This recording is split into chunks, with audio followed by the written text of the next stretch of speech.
All right, so in this video, we're going to take a look at something that I've already touched on when I went through the base setup of Sitefinity Insight, but I want to touch on it specifically because it's easy to overlook and it can be kind of frustrating if you don't get it right or you don't know that it's something you have to think about. And that is the association with forms and form data and form fields in the Sitefinity CMS and the contact properties in Sitefinity Insight. So if somebody fills out a form or you capture information from them somehow on your website, a lot of the times you want that to populate through to Sitefinity Insight so that when you're looking at the same contact in Sitefinity Insight, the same information is available and aggregated for that contact in Sitefinity Insight. This is not something that just happens automatically. You have to map the data so that that information can come through and has a place to live. So let's take a look at how that works. So over here in Sitefinity Insight, I've gone right into a contact property. So let me do that again. On the left-hand side, we're going to scroll down. We're going to go to contacts. There's a bunch of different ways to see a specific contact in Sitefinity Insight, but you can always get to it this way. So once we're in the system here, we're going to click on a particular user. Let's just go with the first person in the list. And it's going to show some high-level details here. But if we click on Show Details, there's some metadata about this particular person that the system is showing. The only way that this information gets populated is if the user provides it to us and we've put it into the system, again, usually from a Sitefinity form. So those fields, when you're creating a form in Sitefinity, are usually, got some arbitrary naming that you gave to the form when you were setting it up. So a common situation here is the field in Sitefinity is called phone number, but the property in Sitefinity Insight is just called phone. Unless you've mapped those two, even if they have the same name, it won't pull the information through. So let's take a look at how we do that. So we're going to jump over here in my other tab to the administration area. So I've gone into the admin area for my data center.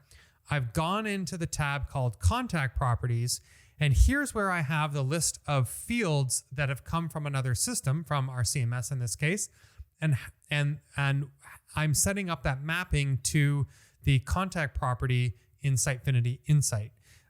So in this case, there's a one-to-one mapping. This all looks kind of silly and simple, but let's say, for example, that your username field and your email address are the same. A lot of times, username is actually an email address. And you want to make sure that anytime you collect username on your website, you actually put that into the email field, into the contact property email field. So one thing we can do is we can double up. So the email property in Insight, if I edit that, I can say that it uses data from the email field in Sitefinity, but I could also add more, and I can type in the field name here if I know what it is, or I can select from a list. This will only work if the data has already been collected once in Sitefinity, but it has in this case, so I can say both username and email address go into the email property in Sitefinity Insight. So now both of those are mapped to the email field. I can also add another contact property here. Let's say that one of them is a county, or I want to know what county this visitor comes from. So I can also put that property into the system here. So now anytime the county field is filled out, it will also make sure it shows up in a county contact property. Now, there's one more thing you can do while you're managing this. Let's go back to Insight for a moment and look at that user that we were just looking at. The fields here are in a particular order. They may not necessarily be in the most useful order. You may not really care about country, for example. Let's say that job title and gender are more important to you than country. We can reorder these fields. So if we go back to our properties, there is a link here that lets you reorder, and it's a simple drag and drop. So we want to make sure that job title go up to the top, and that company go up to the top. So now if I save that order, I go back to Insight, I refresh my screen,